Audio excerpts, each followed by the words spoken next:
ठेवायचे. ते एक मेजरमेंट राहिलं आहे आपलं फ्रंटचं. ते म्हणजे अपेक्स टू अपेक्स. तर अपेक्स टू अपेक्स बघा, भरपूर जणांना गोंधळ होतो का अपेक्स टू अपेक्स म्हणजे काय? कुठलं मेजरमेंट आहे ते? तर ते कशा पद्धतीने घ्यायचं इथे लक्षात घ्या. मी ब्लाउजवर तुम्हाला व्यवस्थित सर्व क्लिअर करून सांगते. त्यामुळे तुम्हाला जेव्हा ड्राफ्टिंग करावं तेव्हा काहीही प्रॉब्लेम राहू नये त्यासाठी. तर अपेक्स टू अपेक्स कशाला म्हणतात बघा. हे बघा, हा जो प्रिन्सेस कटचा पार्ट आहे बघा, ही शिलाई तुम्हाला दिसत असेल आणि इकडे देखील सेम शिलाई दिसत असेल. त्याला म्हणतात अपेक्स टू अपेक्स. हे जे अंतर असतं या दोन्ही पार्टचं, तर त्याला म्हणतात अपेक्स टू अपेक्स.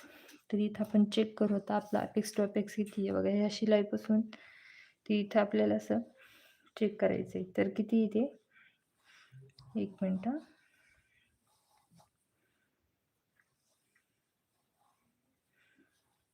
तर हे किती 7 इंच.